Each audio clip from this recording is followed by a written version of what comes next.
presentation. Thank you, Terry. Folks, just hope I'm okay on the mic. Sounds really loud to me, but I hope it's okay for you all. I've come to this program the last 2 or 3 years and gotten to know Terry a little bit. And we've kind of made the circuit with the grazing conferences, and there's several others that I know of that we do the same thing. But he asked me to be the producer speaker here today, so guys, my farm is about 30 miles south, right here along Walden's Ridge. When you look out there and see the mountain, my farm butts up against it, just about 30 miles south down here, just south of Spring City. So we were a purebred Simmental operation probably to about 15 years ago. We did the AI work, we did the ET work, we did all of it. So we were out there trying to really promote the cattle, things like that. As an educator, the job kind of took me away from the cattle for a while, and this is the way I'm coming back. I'm really moving towards the regenerative model. I'm not there yet at all. I'm not going to claim that I am. I'm doing a lot of the things, but my whole operation is not there yet. So just little shots here, a couple things. We're just going to go through. Most of mine is pictures. We're not going to have a lot of research or anything up here on mine, okay? It's going to be pictures. So this old barn is the centerpiece, built around 1870. But this is our cattle working facility, corrals and things here on the farm. And so it is there. Just a little picture. That's the farm, the barn peeking over the hill. And we're looking there at Walden's Ridge. And guys, they are walking through a big blue stem area. Okay, so what the cattle are coming through is a blue stem area, and just want to show a few other shots. There on the left is some bred heifers from about 2 weeks ago. Down the lower part, just a cow-calf unit, cow-calf group grazing in some pasture. Russ talked about a little bit about efficiency in your cattle or whatever. The pair up here on the top right, that's actually a first calf heifer a couple years ago. That's her first baby as a heifer that just calved this past winter herself. So her baby has just calved as well. And again, when we looked at percentage of body weight weaned, I'm just going to throw this out. The most efficient cattle that I have on my farm, as far as percentage of body weight, is first calf heifers. They are lighter in weight, they're not mature yet. And you've got the good ones that really produce and things like that girl there. She weaned a very good, heavy percentage of her body weight. So pictures distorted a little bit. Tried a lot of different ways to try to figure it out. The farm there, we're pretty much divided by the road coming in the farm. We've got the north side and south side. This is actually the south side of the farm, and this is what I've got over here. I want you to look at before. So about 10 years ago, we had 3 major grazing units, and it's 1, 2, 3. This area here where we've got hay, that's what it was. It wasn't grazed a whole lot. We've been very fortunate to be able to buy the piece down there on the left edge of that. So we had 3 major pasture areas that included about 165 acres. We were pretty much on a weekly rotation. We rotated every week. So we only had 2 weeks of rest before we came back. Wasn't necessarily the best thing, but we were very, very limited by water. Said I have 5 ponds. I only had 2 of them that always had water in them. The other 3 would often go dry. Many a time when I was younger, Greg said, don't open your gates. We had to open the gates because cows had to go to water. Water might be in one end of the farm, and what grass we had was on the other. So that was very, very difficult, so it was hard to do much there. One little all-season stream that was in the upper corner of pasture number 1. So it didn't help a lot in dry times because it was very limited of what they could get to there. My grandfather really figured it out that we needed to rotate more, we needed water and things like that. And we're going back about 30 years when we were having these discussions. He never could get over the idea that we had to have ponds and streams, okay? That was how his generation was about water. The idea about pumping water was very foreign to him, okay? He couldn't believe that we could do that cost effectively. So this is before. My normal rotation right now, we're going to 16 paddocks in here. We're only using 3 ponds. The others are fenced totally off. 2 all-season ponds still there. Still the same stream is there, but we have gone from 3 to 16 just on that side of the farm. So on the north side of the farm, again, we had 3 major grazing areas. We had 1 pond. The pond was back here by the woodland in number 2. But all 3 of these right here, the cattle had to go back over here where all the colors come together to water. These cows had to graze from here and go back to there to water. If you want to look at cow paths, we still got the remnants of some of those to where they had to travel back and forth so far. And some of it's very much downhill. And that area around the creek looked like a war zone. There's trees that the root ball's about 3 feet in the air because the soil's gone about 3 feet around them. Cattle have not been in that area in about 25 years now. So we went from the 3 pastures here to 13 routinely over here. Say the 1 major pasture up at the top at the foot of the mountain. That is 1 big pasture area, but that is an area that is very, very low fertility. It is an area that was cleared in the 80s. We planted it in cool season grasses, got a little bit of productivity over it for about 10 years, and it really went to fading out, and all we did was fight weeds and blackberries in it. So around 14, 15, we planted that into native warm season grasses. Big blue stem, little blue stem, and Indian grass. So it is not divided up a whole lot. The picture doesn't do it justice. We've got a lot of creek bottom in it, and then we have a 250-foot high hill in the middle. So it's about 60 acres, but the terrain is way varied in there, and do not have any water lines in that area. So we went from, I'm calling it the major pasture, 13 paddocks. Clear Creek is the major stream in this one, and I do have 5 tire water troughs in this area. This area here happens to be some leased land. Most of my hay comes off of it. We're able to get that from the neighbor. So if you would, please, sir. Having a little video issue, transferring from Google to PowerPoint, whatever. So he's going to help me out here. Johnny spoke here a couple years ago and talked about the power of 1 wire. So very simply, it's just a little clip here. I don't normally walk quite that speed, so it's a little quicker. But guys, we're dividing a fence. You got my UTV there, frame that I've built on it, sprayer in the back. That's my workhorse. I use it every day. It's equipped to carry pretty much all the tools that I use on a daily basis with me. So as we're going across through here, I'm not as handy as Russ is to develop things. So I'm just hanging out the window with my reel. Okay, I don't have anywhere to hang it, but anyway, we're putting it up. As you're beginning your journey, the power of 1 wire is that. You can do whatever you want to, subdivide, fence off places that don't have fences, things like that. You've got to figure out what you like. Okay, there's a couple of different suppliers back here today. There's different brands, there's different styles, things like that. Pay attention on the wires you use though. The difference in conductivity is drastic between some brands and others. These 2 brands back here, generally very, very high quality stuff. You go to the normal farm store, you're gonna get some that's not so good sometimes, okay? If you're on shorter runs, it's not that important. You start running wire for longer distances, it's quite a bit more. So this is a native grass pasture. It used to be a hay field for years, dominated by fescue, but a wide variety of different things growing out here. Go ahead and flip me through.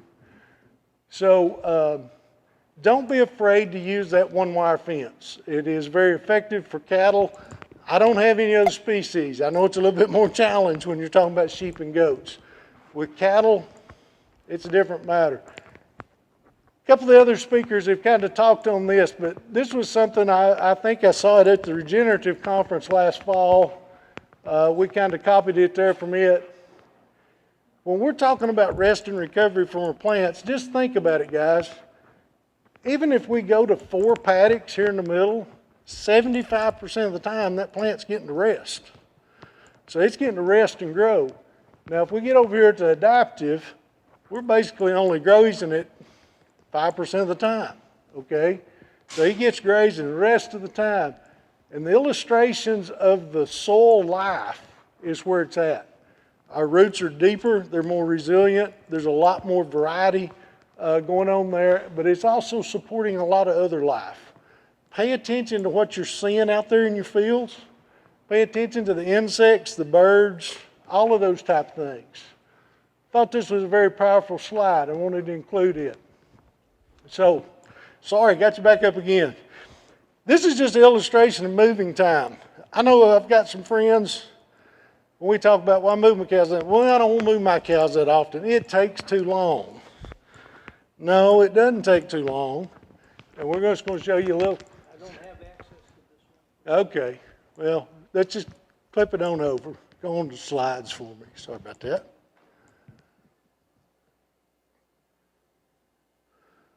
Okay, so I'm going to tell you what the video was. Let me stop a second. Levi, Lexi, a couple of our high school students that actually did some drone footage for me that videoed some things and helped me edit and put my slideshow together, as well as my daughter.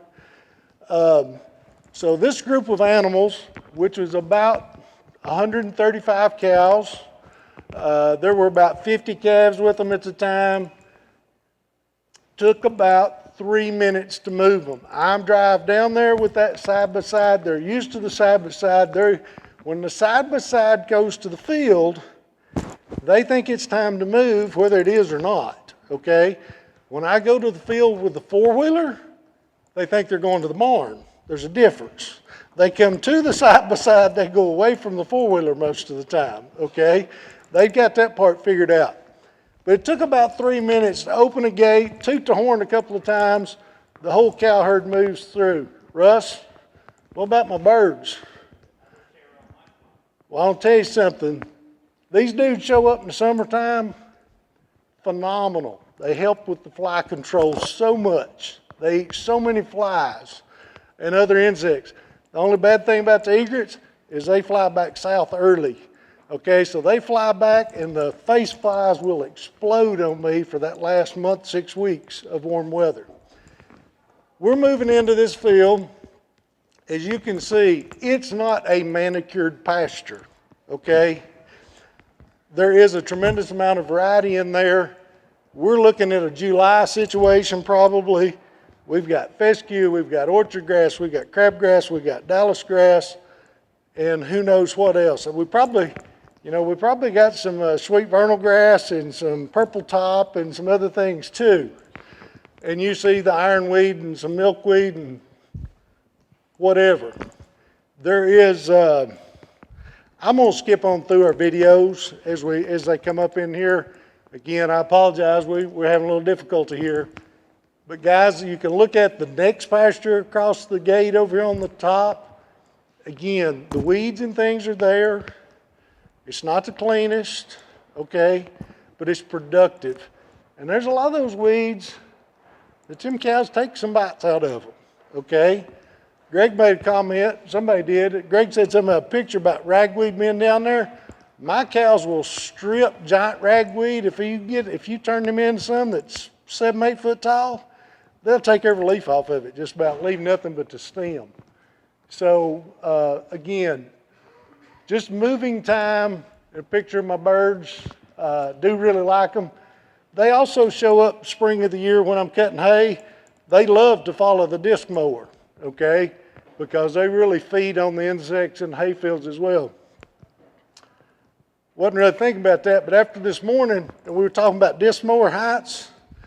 Guys, my disc mower, I bought the taller shoes that come from the factory, they stay on my disc mower all the time, except for when I cut my native grasses. Then I actually have 2 custom shoes that bring it up even higher. I cut my orchard and fescue grass at 4.5, 5 inches tall, okay? I just leave those taller shoes on the machine year round. I don't change them out. When I go into my native grasses for hay, I put some on that are taller, and I can cut it at about 7 inches, okay? Must have been where video was. It is. Again, I had a little video here. This is where the cows came into. That's the density of the pasture I've got there, though. I hope you get a picture of that. We did have the video moving around. Might keep you from getting seasick after lunch by not having it. But guys, again, a lot of forage there for the cattle to consume as they're moving through this area. This is what helped me do it, okay? We are a pretty large operation. This is the north side of the farm. From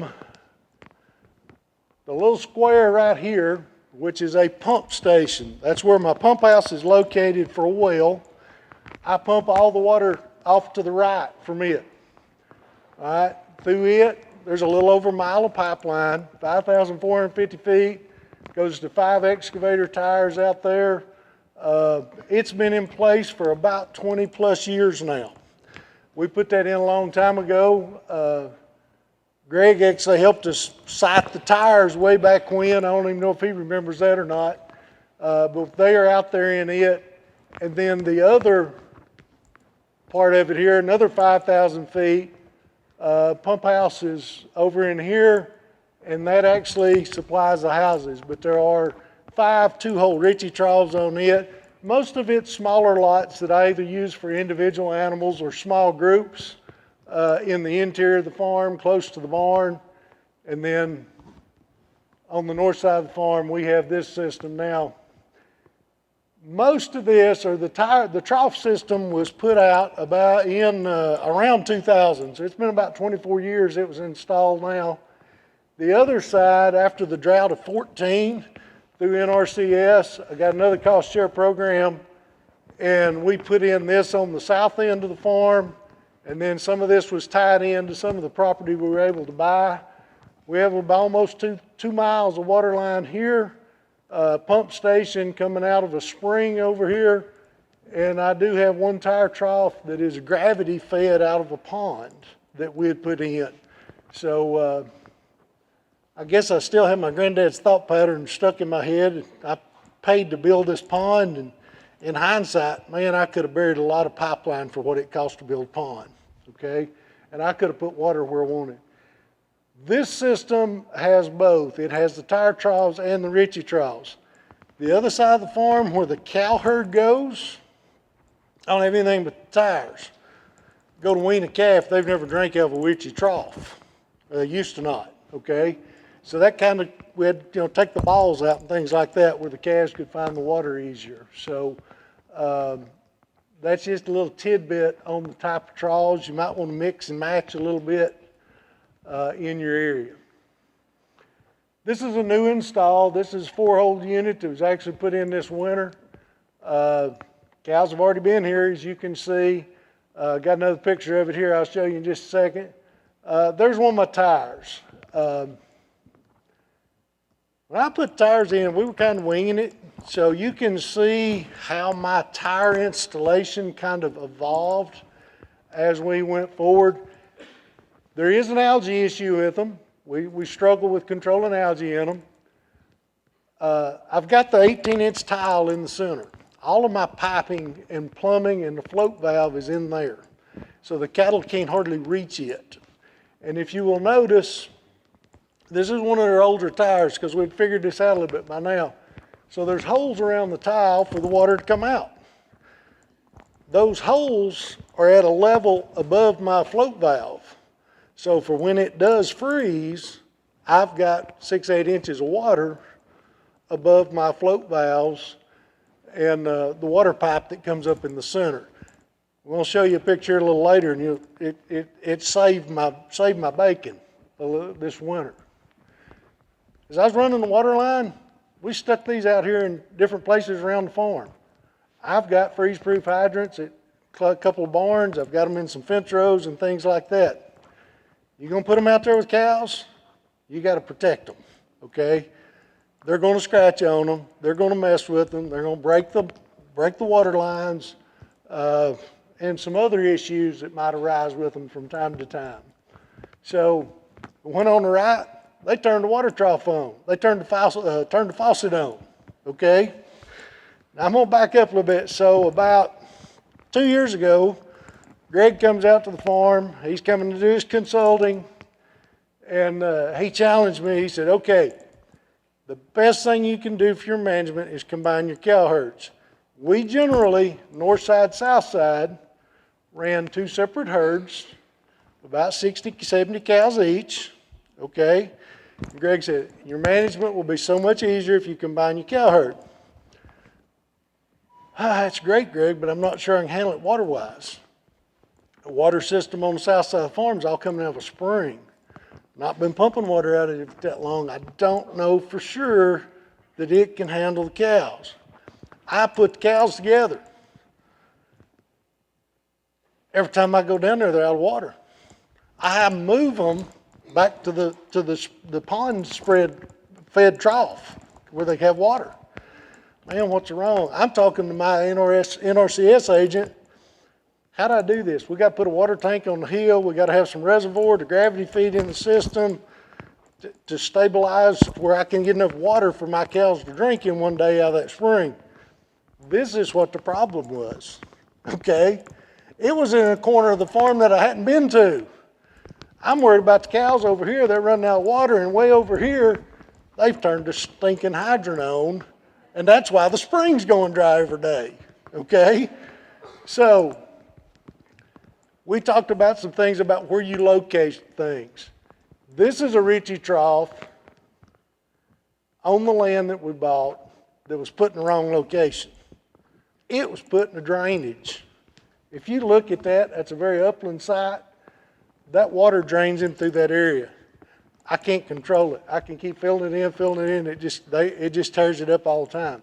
Now that trough has been in long enough. I don't know if you can see it from where you're sitting. The plastic's beginning to break up, okay? Those plastic troughs have a shelf life. They're going to break up from the sunlight eventually. But anyway, I wanted to show you a problem with some water systems. All right, wintertime. The one in the middle was the new install. I was tired of breaking ice on one of my tires, and I moved the cattle into it. Before I had a chance to even clean the snow off of it, they were drinking out of it, okay? No problem whatsoever. That snow was a great insulator on top of the trough, okay? The balls were not froze up or anything. Picture over here on the left was from last year. As you can see, it's very, very icy. The troughs where the cattle were in, there was no problem whatsoever. With the level of freezing rain we had in that one, when I moved the cows a few days later, I had issues because the balls were stuck, okay? Couldn't get the top lid off to get any water out. So how am I going to unfreeze them? I don't want to bust my balls. They're tight. You could smack them. They're not coming out. I was able to knock the plug out, catch the water coming out of it, pour on the balls, and it melted the ice out of them in just a minute to where we could drop the balls and the cows were fine with it. Here's an example of what I talked about, drilling the holes around to let the water out. If you notice the differences in thickness of the ice, so the thicker ice was the first time I broke it, okay? First time I broke it. So they drank it down some there, and I broke the float loose, and it refilled some, but it froze again at that lower level. The cows broke that second level, okay, of ice. They broke it and drank the trough on down. Well, the next morning when I showed up there, it hadn't refilled because my float was stuck. The float was frozen up in the ice. So I broke it loose and then the water started running below it. Again, my pipe and the float was protected.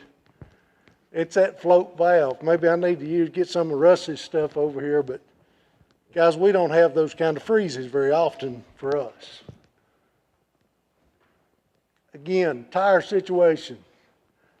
Over here on the left, we got the algae situation. When my birds leave and my face flies explode, I can take that fly tape and put it right there over the center of that pipe and look at the number of flies that's been caught on it. This one here is not even at the tire, it's just on a post away from the tire a little bit. Catch a lot of flies to help control that. I'm really trying not to use any more of chemicals, insecticides, and herbicides than I have to. This is an effort to try to help control some of the algae. See my goldfish? I took that picture yesterday. When I put them in there back in the fall, they were about that long, and now they're about like that, okay? So they're eating good, so they're eating something, so hopefully they're gonna help the trough out a little bit. So, little tidbit in here on water troughs. The tires, I wish I could go back and redo some of them and do them a little differently. Greg Judy talks about putting a 2-inch pipe or something in it at the bottom where you can open it and help flush them out and wash the muck and all out. These, I don't have that. I've got to get them empty, usually use a generator and a submersible pump them empty, and then you got to shovel the muck out of it occasionally, get down there. Even in the covered troughs, guys, even in the Richies or Miracos or whatever you use, clean those things out periodically. It's amazing what them cows drop out of their mouths in there. They can get pretty nasty in the bottom of them troughs, so it's got to affect their water quality a little bit. So take care of that for them. This is just some mineral feeders. This is what I'm using, and we're using, a lot of times there's 130 pairs out there. Most time with that size herd, I'm using 2 of these. They are simply mounted on top of a transfer truck tire. I've got a U-bolt in them.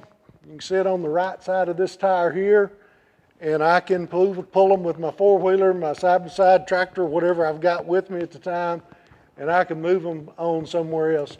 Put this fixture over here, it's kind of, and babies start early on the minerals sometimes too, okay? They kind of like it as well, so they'll want to get to it and start licking on it. So over here on the top, the main reason I took this picture, I used it because I had it. I don't know if you can see it. Off to the left of the centerpiece, there's an E-clip and a washer. I didn't take that out. Cow's taking it out, okay? Whether it was too many of them trying to eat at one time and pop that clip out, most of the time I have to find it in the mud somewhere, okay? Because they flipped it off sometimes, that they will do that occasionally. And then I've got one old girl's a little smart. She figured out that cooler fresh water comes out of the middle. So she's got her knee up there on the tire, going to get her a drink out of the middle. She ain't going to drink in that algae infested stuff. So she's going to take a drink out of the center. This is some annuals. I'm going to give, had no idea they were going to be here.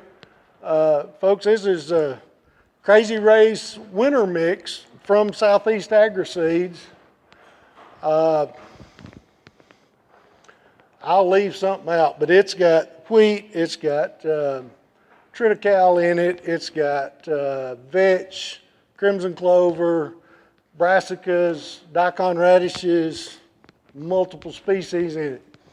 So I planted this in here. This is an area that I was actually transitioning from a Vaughn's Bermuda field. I don't know if any of y'all had any Vaughn's Bermuda, but you know, the rust is pretty well done away with it in our part of the state, just lack of productivity on it anymore. So I was transitioning. So I put in the Crazy Ray's mix. Cattle absolutely loved it. And we, then I've got a picture here of the Crazy Ray summer mix. And I know I'll mess it up. It's got sunflowers. It does have some brassicas. It's got cowpeas, sorghum Sudan, pearl millet. I'm not sure what else. You can talk to the sales rep back here. He'll know what's in it. But I use this as well. I do use annuals at times. Sure hadn't heard those percentages that were given earlier. This field over here, I don't know if y'all have ever had this problem, that, you know, maybe you miscalibrated or misfigured or whatever. So I planted outside of the field in triticale. I ran out of seed. So I had to go in and plant the center in cereal rye. And I don't know if you can see the tall stuff in there in the middle. Behind the cows, it's taller. I don't know if you can tell it in your picture or not. All the cattle ate triticale first. Now, I'm not saying they like the triticale more. Maybe it's because it was less mature, but they definitely spent their time in the triticale first before they went to the rye. Okay? This is Crazy Race Summers mix. Guys, this was a video. I'm not going to try to play it. We moved the cattle. If you see behind them, it's almost bare ground. I did it intentionally, okay? Which is an annual mix. I'd already grazed this, I think, twice, and I was coming back a third time. Of course, it had blown up on me. It's tall. You've got cowpeas in here. Of course, you've got the sorghum Sudan, got pearl millet, sunflowers, other things like that. I was wanting to kill this stand because I was ready to plant my winter stuff in it, okay? I was wanting to replant, so I wanted to get as much off of it as I could. Behind us, it was about a 36-hour graze, and they put it on the ground. It's kind of what I wanted them to do, okay? This side over here, they're just going into it. I've just pulled the wire back to the point they're at, and they're going into it. Somebody asked me one day, says, well, how do you ever put a poly wire up in that? Well, I remember Russ telling a story a couple of years ago. He said, he was talking about grazing corn. How you put poly wire in it? He said, oh, that's a fun thing. He says, you get in your cyber seed side and you go down the side of the field and you just take a left and just plow through it and knock it all down. Well, that's exactly what you do. Just plow through it, knock it down, put your wire over the top of it. But the cattle's behavior is amazing on this tall stuff. They eat it from the top down, okay? As they move, they're generally going to take the tops off of it. That's the newest, most nutritious, most vegetative growth is the top. So they're going to eat the tops as they move through, and then when they come back through, it's going to be a little lower, and it's going to get lower, and it's going to get lower. Interesting to watch how they eat as they go through some of this. Put this slide in here, and the one before I showed you, I knocked it in the ground. So I wanted to clarify that I was trying to kill it. We've seen similar slides earlier today. It's very important that we keep our root growth, and not just growth, but keep our roots to where they can sustain themselves, because if we take off too much leaf area, we're going to lose that root growth, and we're going to lose some resiliency in our stand. Native grass section here. This is a first-year big blue stem plant. It did great, okay? For a first-year plant, that's successful, okay? Show of hands, how many people do have some native grasses on their place? We got several, okay. The first year you plant it, you scratch your head and go, what did I do, okay? Because you want to turn your seed bank loose, you go in there and kill everything, and plant the native grasses, and there is no telling what's going to come up, okay? There's going to be things you have never seen before on your farm come up. But this is a native, again, a big blue stem planting. These are year one plants, tickled to death with it. They've done great. This is a picture of a more mature stand. This is a mixture, big blue, little blue, Indian grass. Guys, this animal right here is about an 1,100 pound bred heifer, okay? She's no calf. That's where it's at. They're in there grazing it. They absolutely love it. Again, it's just a couple day graze and they're out of there and moving on to somewhere else. This is some of my creek bottom ground. This is where I've got a big blue stem, primarily planted for a hay situation here. I've got about 30 acres of blue stem in creek bottoms that are hay fields. I do graze it at times. So they're in here grazing. This area in particular was planted as a blue stem field. I don't know if it was the seed or the seed bank. I've got a fairly good stand of Indian grass in there with it. My guess is with the seed was a little contaminated, but it's okay. They're close enough in maturity that it's fine. Again, I had a video of these. One of the things I want to show you on that, these cattle weren't moving hardly, okay? Again, cattle normally were moving while they're grazing. They hit that blue stem and stopped, okay? And they were really concentrating on getting it in their belly as fast as they can. Here's some pictures. Now, this was before I got my custom-made shoes. This is a big blue stem. It was cut at about 4 inches high. This was about 2 weeks of regrowth. It exploded, okay? About 4 inches, about 2 weeks later, it's up there pushing 17. One of the things that I really hadn't asked anybody about that I've noticed on this is if that blue stem plant has 30 shoots, and when you cut it for hay, you only get 15 or 20 back, okay? So that regrowth is a little thinner, okay? I don't know if that's all the time or just something that I've happened to see enough that makes me question it. But very, very pleased with how this will regrow, especially when you give it plenty of height to it. And this is with no fertilizers. Eastern gamagrass. I don't have any planted, okay? Tickled to death. This is a pasture. This is an upland site. This is above that washed out water trough, way up the top of the hill. And there's eastern gamagrass in an area about, I don't know, from here to the wall. There's clumps of eastern gamagrass coming up. We have some eastern gamagrass that we have a seed bank along the railroad, okay? But it's a pretty good ways from this.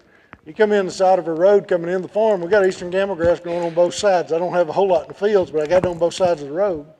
So, but because of the management with my pastures and giving them rest, this eastern gamagrass has been able to appear in a pasture field. This doesn't really do it justice. This is the big rugged field at the back, okay? This hill is significant, okay? This is in May, okay? You look at it and say, golly, bum, that's a weedy mess. A month later, those flowers have bloomed and gone, and now the big blue stem is totally taken over pretty much, okay? This is a spring picture of native grasses. Here again is a summer picture, similar to the picture we showed earlier. But this is what it's like in the summer. But guys, native grasses, there's your wintertime picture, okay? It's that same hill, just from a different angle. There's a little bit of green in there where I've got a few cool season grasses that's in there. But it's going to be dormant this time of the year, and you're not going to get a lot of it out of it. You could force them to graze some of it if you wanted to. People talked about bale grazing a little bit in here today. I unroll my hay. Don't do a lot of bale grazing. This was during the snow. This is a very low productivity area on the farm. And so I unrolled almost touching. I'm not sure how many cow pats I would have per acre, but it's a bunch of them. It looks like a minefield, okay? So I look forward to what this area does in the next year or two. Okay, so we really did this and really hammered it intentionally. And also is an area that was somewhat out of the wind for them. So it was very good for them. How many of you got them on your farm? Can you see them? See the little brown dots or orange dots? Dung beetles. I came to this conference last year and the lady spoke from up at Virginia. She was talking about her dung beetles. Now, she knew the scientific names, and there's 3 different types of them. These are the only ones I've seen so far, okay? I got a bunch of them now. The picture on the right was yesterday. In February, I'm finding dung beetles, okay? And it's not just in one pat either. It's in just about every older pat that I messed with. I found them. Now, there are 3 different types of dung beetles. Is that right? We found 11 different types in Virginia and that's something we did. Okay. These are the only ones I've found. Okay. Some of the insecticides and things that we use for our cattle are very detrimental to these. So my cow herd in general gets very little insecticide, and the cow herd itself has not been wormed in about 6 or 7 years. I do occasionally may wean some yearling calves or something like that, but never my cow herd anymore. So the dung beetles are out there, and they're really helping decompose this stuff. I'm going to back up. That right there, by the end of April, you'll be hard-pressed to find it. It will be gone. It will be decomposed and put in the ground for the grass to use. Most of that stuff will be gone in just a couple months. Show you a little bit of wildlife. Pay attention to what's out there anymore. Thank goodness this one down here on the right, we've only found these on trail cameras. I've not run across one in real life, and I'd rather not. But again, some other wildlife with the butterflies and the turtles and the salamanders that are there on the farm. We got a deer there. It's in velvet in a hayfield. But guys, just the insect life, the amount of spiders in that one picture, or the amount of insect life that's denoted there, is pretty impressive. Let me give you another plug. Crazy Ray Summer Mix. When those cowpeas and so that's just the sunflowers and even the sorghum Sudan start blooming, there were pollinators there that I don't think I'd ever seen before. You don't, until you really start looking for them and trying to figure out what they are, you don't know what they're there. Over here on the right, February last year, we were in the native grasses. Emily's doing a project for college. We're out there doing soil tests in February. We flushed a grouse. She had eggs in February last year in those native grasses. Sure hope she came back to them. I hope she did. Wild turkeys are out there. And then this one down here, I know you all can't tell what it is, but it's the sandhill cranes. The sandhill cranes were not, I don't think they were on the endangered species, but they were on the rare list. Of course, they have really made a comeback, and there are thousands and thousands of them pass through our area down there to the Hiwassee Refuge. This is the only time I've ever seen them land on their farm. And this was last winter or last spring they showed up as they began their migration north. Wildflowers, wild iris, the big picture in the middle is ginseng, wild azalea, and I can't do the others. Emily'd have to tell you what the other 2 are. So, but guys, there's so many different wildflowers. There's so much wildlife. There's so much stuff that's living out there that don't pay much attention to. Today, at some point, think about what you heard today. Not just from me, but from these other guys, because these other guys gave you a lot of knowledge on it. I'm just kind of showing you some pictures of what we do. Last fall, I'm up at Greenville the last day of the grazing conference, and I'm sitting there, and these were the handwritten notes that I jotted down in my notebook. I was just trying to reflect on what we'd heard over those 2 or 3 days. You see the top one? I've gotten really good at rotating. I don't do a good job varying my density at all, okay? I really think for me to kind of take the next step, I need to get to where I'm varying the density more. What's that entail? That entails me moving them more frequently and putting them into smaller areas, okay? That one really hit home because I said that for three bullet points. I wrote that in my notes, all right? And then the 4th one has to do with density too. We're going to improve our trample when we get our density up there. The begin to add quick couplers. I've got a lot of water line in. I've got a lot of stationary water troughs. there's a lot of times I kind of wish that, well, first of all, I wish I had a flat farm, okay? I'm like most of y'all, we've got the hills and the hollers and stuff, and it's that determines how we can divide stuff lots of times, okay? But where I've got some interior fences, I almost wish I had a quick coupler under every fence where I could put that hose in and add water and make it easier for me to vary those paddocks and to change them up. I want to put those quick couplers in. The electric trunk, again, I'm morphing. How many of you all know what the emerald ash borer is around here? I think every single ash tree on my farm could either hit a fence or land in a hayfield, okay? And it was hundreds of them. So I've got a lot of temporary wire out there right now because I can't maintain the fence because of the dead trees still, okay?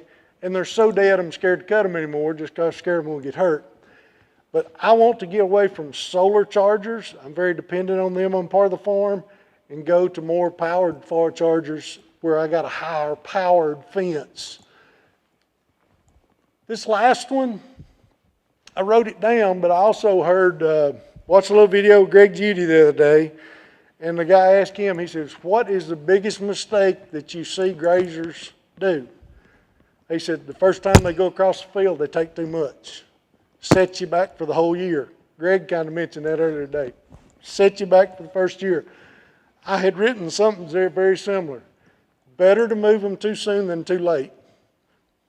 If you've been rotating your pastures, I will guarantee you've been like me, that you've gone out there and you go, I can give them one more day. And then you come back the next evening and you go, God, I wish I'd have moved them. They've eat it too low now. Move them earlier. Go ahead. When you think it might be time to move them. Don't give them that extra time for that. Every now and then you got to take a little break and have a little fun, okay? You got to go to the playground. Thought that's an appropriate picture. My steers like to go to the playground. They don't want to go to the swings. We need to do that occasionally. Sometimes we need to take a little time and with some of our mentors and things and family members as well. So let's don't forget to do that. Oh shoot, I want this video. Click this one on there if it'll come up.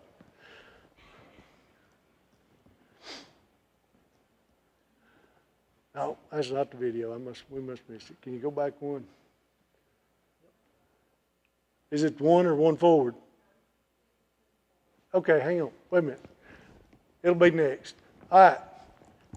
Begin to question things. See your question mark on her forehead? So it looks like she's kind of got a question mark. Begin to question how you're doing things. And sometimes we got to see if we can, go ahead and see if we can get the video now. We're going to question this a little bit more. I forgot how we do in the video. We'll see if this one will come up or not. Nope. Huh? I don't have access. Okay. All right. So anyway, it shows a very curious calf that's out there chasing one of them cattle egrets around the field. And that egret's just kind of hopping and flying in front of it. So that little calf is running around the field and does for about 20 seconds.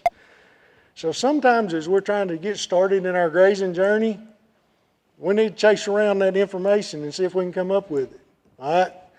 And then sometimes we might need to just sit down and think about it. What do we need to do next? I'm not sure if he was getting down or sitting down. I don't know which way he was going, but I thought it made an interesting picture, so I got it of him. So sometimes we just have to question it.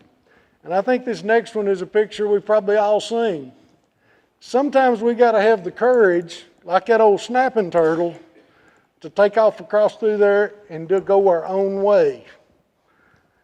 Think about the courage it takes for that snapping turtle to leave that creek or pond he's in, and he's going to take off till he gets to the next water.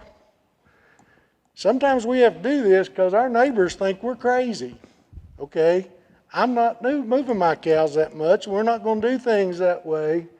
Sometimes we got to have enough little courage there to move forward and go out there and go after what we think might be the right way to do things. I wish that showed up clear. If you want to make small changes, change the way you do things. If you want to make big changes, change the way you see things. It's a quote from Don Campbell. Grabbed it somewhere. I think it's very, very appropriate.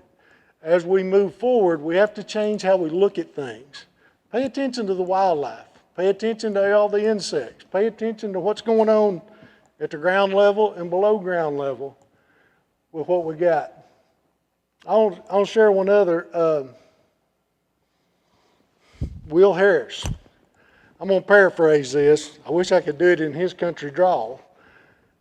Will Harris was talking about white oak pastures, if any of you have ever watched any of his videos. Heard one of his videos here a while back, and I'm going to try to paraphrase it. I began to make a difference on my farm when I changed my mindset. Up until I changed, every morning before I went out, I was thinking about what I needed to kill. I needed to go out there and I need to kill those weeds, I need to kill those flies, I need to kill those worms. Now I go out there and see how I can make them work in harmony to all work the way nature intended. Okay? Something like that. All right? Thought it was very good. I just put some resources up here, put some plugs on some of the other guys here, but I've watched a lot of their stuff. I've heard them speak. Noble Foundation has got a lot of good stuff if you'll go to it. And of course, some of the others there, guys, those are just some of the YouTube channels and things like that I go to listen to and watch and see if I can pick up something. The two FFA students, Lexi is a senior. Lexi, if you want to pass those out. Guys, she is doing a project for an Agri-Science Fair project for the FFA contest. And she has a survey about drone usage. If you want to snap a shot with your phone, you could take the survey for her, or she's going to give you out a paper copy if you want to do it later. But we would really appreciate it if you would do those for us as well. And you want me to go back? They'll leave it up there. I'll leave it up there. All right.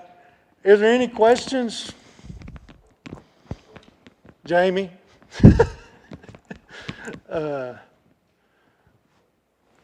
Go ahead, Terry.